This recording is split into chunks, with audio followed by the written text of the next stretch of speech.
जब व्यवस्था लाचार हो जाती है तब कैसे कुछ छात्र बेईमानी के दम पर परीक्षाओं को लूट लेते हैं, परीक्षाएं बिक जाती हैं और इस लूट में हमारा सिस्टम, हमारा प्रशासन सिर्फ और सिर्फ एक मजाक बनकर रह जाता है। और यह मजाक कितना भद्दा होता है वो आज आप इन तस्वीरों से सबसे पहले समझिए।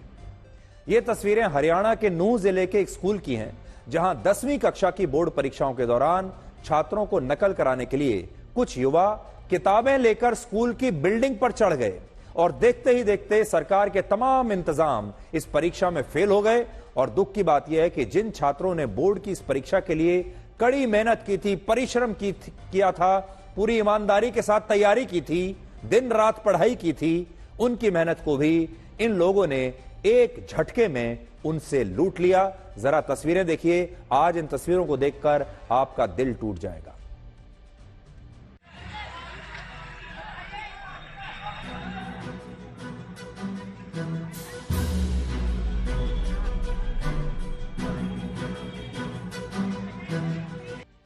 अब जरा सोचिए, नकल करके पास होने वाले तमाम छात्र जब भविष्य में सरकारी नौकरियों की भर्ती परीक्षा के लिए आवेदन करेंगे या हमारे समाज में, हमारी व्यवस्था में कहीं भी काम करेंगे, तब क्या होगा?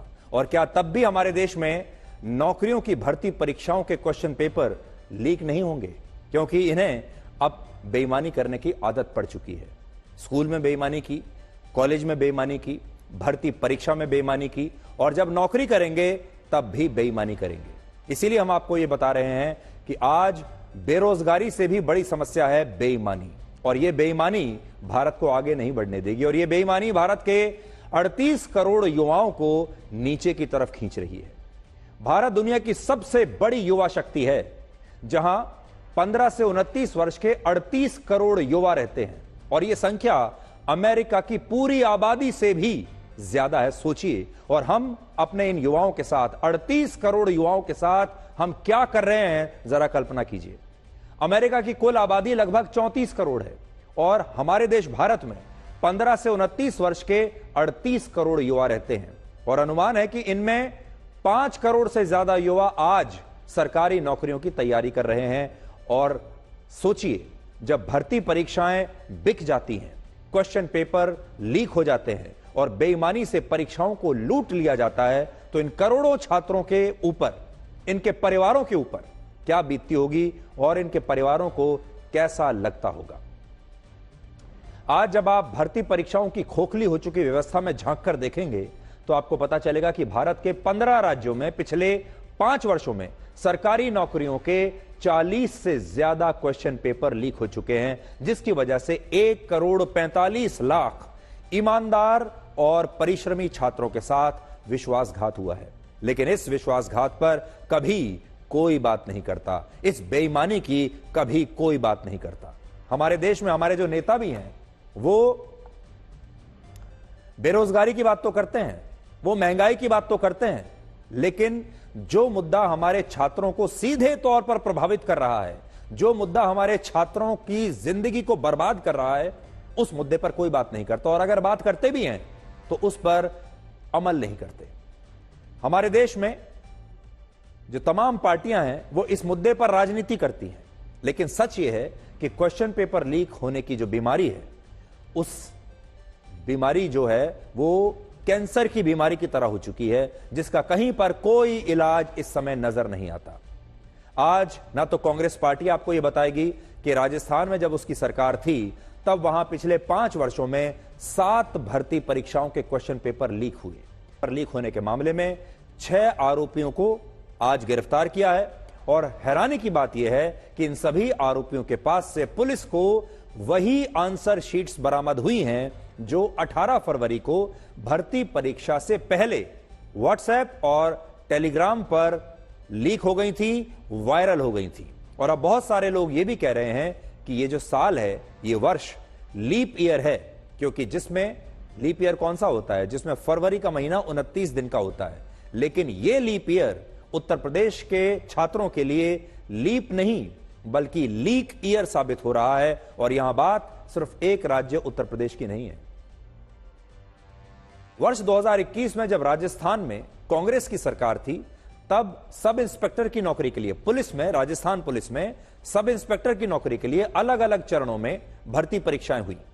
लेकिन अब जाकर 2021 की परीक्षा के बारे में 2024 में जाकर खुलासा हो रहा है कि इस भर्ती परीक्षा का टॉपर और कई दूसरे छात्र क्वेश्चन पेपर लीक करके और डमी कैंडिडेट्स की मदद से इस परीक्षा में पास हुए। तो सोचिए, इनमें से एक छात्र तो ऐसा था जिसने इस परीक्षा को टॉप किया है। वो टॉपर था, लेकिन टॉप उसने किया बेईमानी से।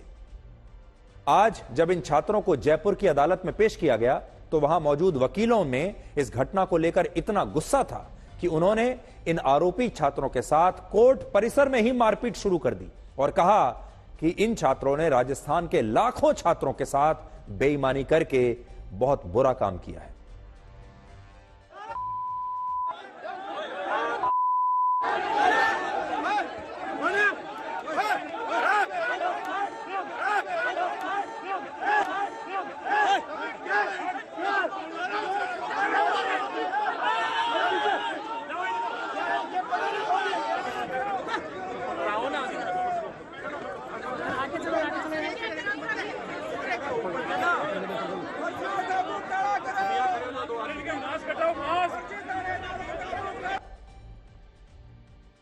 सिर्फ एक राज्य की बात कर रहे हैं अभी हम, राजस्थान की। राजस्थान में अब तक फॉरेस्ट गार्ड, पटवारी, पुलिस में सब इंस्पेक्टर, प्लेटून कमांडर और जूनियर इंजीनियर की भर्ती परीक्षाओं का क्वेश्चन पेपर लीक होने के आरोप लग चुके हैं। और जैसे जैसे इनकी जांच आगे बढ़ रही है वैसे वैसे और भी भर्ती परीक्षाओं का इसमें नाम सामने आ रहा है। और ये खबरें उन छात्रों का भरोसा तोड़ रही हैं जो इन परीक्षाओं को पास करने में अपना खून पसीना, दिन रात, रुपया पैसा सब कुछ लगा देते हैं। और ये समस्या कितनी गंभीर है इसका अंदाजा आप इस बात से लगा सकते हैं कि अब देश भर से हमारे दर्शक हमें संदेश भेजकर, ईमेल्स लिखकर ये बता रहे हैं कि उनके यहां भी सरकारी नौकरियों की भर्ती परीक्षा के क्वेश्चन पेपर लीक हुए हैं, उनके यहां भी धांधली हो रही है। और हमारे दर्शकों के ये ईमेल, आज कुछ ईमेल्स मैं आपको पढ़कर सुनाना चाहता हूं। देखिए, कोई दर्शक हमसे कब जुड़ता है? जब हम उस दर्शक के दिल की बात करते हैं, जब हम उसकी जिंदगी में और उसके दिल में अंदर तक चले जाते हैं और उसे यह लगता है कि यह बात मेरी जिंदगी से जुड़ी हुई है और यहां बात बिल्कुल सही हो रही है। यह मेरा अपना अनुभव है कि जब भी हम कोई ऐसा मुद्दा उठाते हैं जो दर्शकों के दिल को छू जाता है, जिन्हें दर्शक समझते हैं कि ये मेरी जिंदगी के बारे में है, तब जाकर दर्शक उठता है, वो पेन निकालता है या फिर फोन निकालता है या लैपटॉप निकालता है और उसके बाद वो चिट्ठी लिखता है। आज के जमाने में किसी को चिट्ठी लिखना आसान नहीं है, क्योंकि किसी के पास किसी के लिए समय ही नहीं है। और टीवी चैनल को तो चिट्ठी कोई बहुत ही मुश्किल से लिखता है आज के जमाने में, किसी के पास समय नहीं। लेकिन बड़ी संख्या में हमारे दर्शक हमें चिट्ठियां लिख रहे हैं, ईमेल्स लिख रहे हैं, व्हाट्सएप पर मैसेज डाल रहे हैं, सोशल मीडिया पर लिख रहे हैं। और हर व्यक्ति के पास एक ही कहानी है कि उसके साथ भी यही हुआ है, उसके गांव में भी यही हुआ है और उसके विभाग में भी यही हो रहा है। और सबके पास ये कोई ना कोई कहानी है कि मैं भी आपको बता सकता हूं कहां कहां क्वेश्चन पेपर लीक हुए हैं, हमें सब पता है। हैरानी की बात यह है कि जब इस देश की जनता को इतना सब कुछ पता है, छात्रों को इतना सब कुछ पता है, ये सारे लोग जब मैं पढ़ता हूं तो ऐसा लगता है कि सबको तो पता है सब कुछ, और फिर भी हमारे देश में जांच बैठाई जाती है, कमेटियां बैठाई जाती हैं। वो कमेटियां सालों साल तक इन्वेस्टिगेशन करती रहती हैं और उन्हें तब भी कुछ पता नहीं चलता। और यहां हमें लोग लिख रहे हैं कि उन्हें सब पता है, वो सबूत तक देने के लिए तैयार हैं। इसका मतलब यह है कि व्यवस्था में लोग मिले हुए हैं, लोग चाहते हैं कि ये क्वेश्चन पेपर लीक हो जाए। और मैं कुछ लोगों के जो ईमेल्स हैं मैं आपको पढ़ के बताना चाहता हूं। जैसे किसी ने मुझे लिखा है, dear Sudhir sir, another railway TTE posting घोटाला has also started at West Bengal's Sealdah station. Lot of candidates have joined and started the training. और वो लिख रहे हैं मुझे कि 12.5 लाख रुपए इन कैंडिडेट्स ने दिए हैं और तब जाकर उनकी भर्ती यहां पर हुई है। और वो कह रहे हैं, ये हमारे दर्शक कहते हैं कि मैं कम से कम 2-3 कैंडिडेट्स की पूरी डिटेल्स जानता हूं जो पैसा देकर भर्ती हुए हैं। और उन्होंने मुझे अपना नंबर दिया है और वो कहते हैं कि अगर आप मुझे कॉल करेंगे तो मैं आपको पूरी डिटेल्स दे सकता हूं। आज मैं आपको नकली दवाइयों के बारे में बताने वाला हूं। अब दवाइयां भी बाजार में नकली आ रही हैं और अब दवाइयों में भी बेईमानी की मिलावट हो रही है। दिल्ली के पास गाजियाबाद में एक फैक्ट्री पर जब रेड हुई तो पता चला कि एलईडी बल्ब की इस फैक्ट्री में असल में ब्लड प्रेशर, डायबिटीज और एंटासिड की नकली दवाइयां बनाकर बाजारों में बेची जा रही थी। और अभी सिर्फ एक फैक्ट्री और गोदाम से दिल्ली पुलिस की क्राइम ब्रांच ने 1,10,00,000 रुपए की नकली दवाइयां बरामद की हैं। और यह बहुत ही खतरनाक बात है। सोचिए, आप कल्पना कीजिए, आप बाजार में जाते हैं, डॉक्टर आपको दवाई बताता है पहले अस्पताल में, आप बाजार से जाकर दवाई लेकर आते हैं, वो दवाई नकली निकलती है और आपको आराम नहीं होता। इससे बड़ा धोखा और क्या होगा। पुलिस का कहना है कि इस फैक्ट्री में ब्रांडेड दवाइयों को कॉपी करके उस ब्रांड की नकली दवाइयां बनाई जा रही थीं और ये सारी वो दवाइयां थीं जिनकी भारत में सबसे ज्यादा बिक्री होती है। और हो सकता है कि आप या आपके परिवार में आज भी, अब भी, आज भी, इस समय भी किसी ना किसी सदस्य ने इन दवाइयों को जरूर इस्तेमाल किया होगा। अभी भी, आज शाम को भी आपने दवाई खाई होगी। जिन लोगों को ब्लड प्रेशर की शिकायत है वो लोग जानते होंगे, मैं जो आगे आपको नाम बताने वाला हूं। एक दवाई है टेल्मा एम और एक है टेल्मा एच। जो ब्लड प्रेशर के पेशेंट हैं उन्हें ये दवाइयां पता होंगी। मैं खुद टेल्मा एच खाता हूं। और अब आप सोचिए, जब मेरे जैसे लोगों को भी ये पता चलेगा कि ब्लड प्रेशर की जो दवाई आ रही है बाजार में वो नकली हो सकती है, ये ब्रांड जो है ये टेल्मा एच ये नकली है, कैसे पता चलेगा आपको। जिन दर्शकों को डायबिटीज है वो लोग नियमित रूप से ग्लूकोनॉम G2 और G1 नाम की दवाइयां खाते हैं। आपको पता होगा, जिन लोगों को डायबिटीज है वो समझ जाएंगे।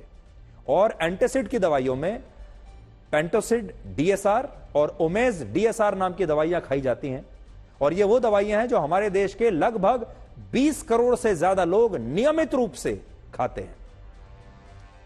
लेकिन अब ये सारी दवाइयां जो आज फैक्ट्री पकड़ी गई है उसमें ये सब दवाइयां नकली दवाइयां बन रही थी इसी नाम से।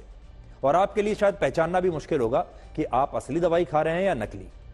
इस कार्रवाई में अब तक यह पता चला है कि इन्हीं नामों से नकली दवाइयां बाजारों में बेची जा रही हैं और इनकी पैकेजिंग बिल्कुल असली दवाइयों की पैकेजिंग के जैसी होती है। यानी आप पहचान नहीं कर सकते कि कौन सी असली है कौन सी नकली। इस वजह से लोग असली और नकली दवाइयों में कभी अंतर कर ही नहीं पाते। और हमारे देश में बहुत सारे लोग ऐसे होंगे जो इन दवाइयों को खाने के बाद भी अक्सर बीमार रहते हैं, उन्हें कोई फायदा नहीं होता। और ऐसा इसलिए होता है क्योंकि ये लोग कहीं ना कहीं किसी दुकान से नकली दवाइयां खरीद कर खा रहे हैं और इन्हें पता ही नहीं है। खाली पश्चिम बंगाल में संदेश खाली के जिस डॉन पर महिलाओं से गैंगरेप का आरोप है, यौन उत्पीड़न का आरोप है, लोगों की जमीनें हड़पने का आरोप है, लोगों पर अत्याचार करने का आरोप है, लोगों को मिलने वाली मुफ्त राशन को बेचकर घोटाला करने का आरोप है और ईडी की टीम पर जानलेवा हमला करने का आरोप है, उसी डॉन को आखिर पश्चिम बंगाल में ममता बनर्जी की सरकार बचाना क्यों चाहती है? ऐसा क्या खास है इसमें? आज ममता बनर्जी की सरकार कलकत्ता हाईकोर्ट के उस फैसले के खिलाफ सुप्रीम कोर्ट पहुंच गई जिसमें कलकत्ता हाईकोर्ट ने कहा था कि पश्चिम बंगाल की सीआईडी को शाहजहां शेख की कस्टडी सीबीआई को सौंपनी होगी, लेकिन शाहजहां शेख को सीबीआई को ना सौंपा जाए।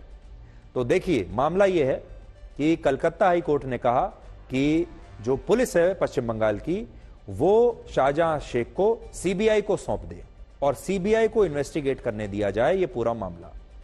लेकिन पश्चिम बंगाल की पुलिस का यह कहना है कि हम सीबीआई को नहीं देंगे, हम खुद मामले की जांच करेंगे। और यह मामला सुप्रीम कोर्ट तक पहुंचा।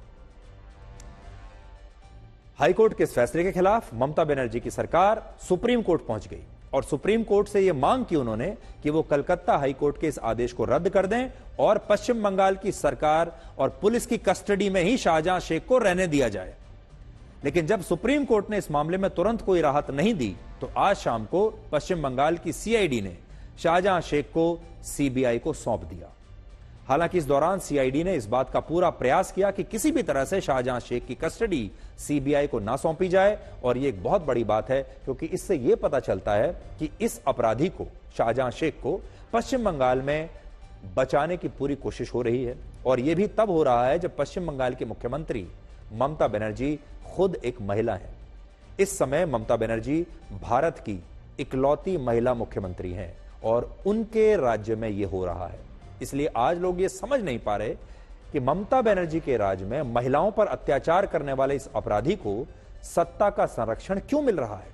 जबकि दूसरी तरफ बीजेपी इसे एक बड़ा मुद्दा बना रही है। और आज बारासात की एक रैली में प्रधानमंत्री मोदी ने संदेश खाली की पीड़ित महिलाओं से मुलाकात की, उनकी जो दर्द भरी कहानी है उसे उन्होंने सुना और एक पिता की तरह उन्होंने हर महिला की बात सुनी। और नाम से जानते होंगे, शाहजहां शेख को संरक्षण देकर टीएमसी शायद मुस्लिम फैक्टर की राजनीति कर रही है। उनके लिए एम फैक्टर का मतलब है मुस्लिम फैक्टर, जबकि बीजेपी इस मुद्दे पर महिला फैक्टर की राजनीति कर रही है। और ये दोनों ही एम फैक्टर पश्चिम बंगाल की राजनीति में बहुत महत्वपूर्ण है। तो एक तरफ एक एम फैक्टर है मुस्लिम फैक्टर, दूसरी तरफ दूसरा एम फैक्टर है महिला फैक्टर। मुस्लिम फैक्टर को इसलिए निर्णायक माना जाता है क्योंकि पश्चिम बंगाल के लगभग 8 करोड़ वोटर्स में से 2 करोड़ 5 लाख वोटर्स मुस्लिम समुदाय से हैं। और 2019 के लोकसभा चुनाव में 70% मुस्लिम वोट ममता बनर्जी की पार्टी टीएमसी को मिले थे। और अब यही आरोप लग रहा है कि शाहजहां शेख क्योंकि एक मुस्लिम है, इसलिए शायद टीएमसी उसे संरक्षण देकर मुस्लिम तुष्टीकरण की राजनीति कर रही है। दूसरी तरफ बीजेपी संदेश खाली को इसलिए बड़ा मुद्दा बना रही है क्योंकि उसका जोर महिला वोटों पर है और वो इन महिलाओं को इंसाफ दिलाना चाहती है। ने अपना रक्षा बजट बढ़ाकर कैसे भारत समेत दुनिया के बड़े बड़े देशों को चिंता में डाल दिया है। चीन ने पिछले वर्ष की तुलना में इस साल के अपने रक्षा बजट में 7.2% की वृद्धि की है और अब उसका कुल रक्षा बजट भारतीय रुपयों में 19,14,000 करोड़ रुपए हो गया है। और अमेरिका के बाद दुनिया का दूसरा सबसे बड़ा रक्षा बजट है चीन का। अमेरिका का रक्षा बजट है 73,44,000 करोड़ रुपए का। चीन का रक्षा बजट है 19,14,000 करोड़ रुपए का, जो नंबर 2 पर है। अमेरिका और चीन के बाद दुनिया का तीसरा सबसे बड़ा रक्षा बजट रशिया का है, जो 12 लाख करोड़ रुपए का है, जबकि दुनिया का चौथा सबसे बड़ा रक्षा बजट हमारे देश भारत का है। और वित्त वर्ष 2024-25 के लिए भारत का रक्षा बजट 6,21,000 करोड़ रुपए है।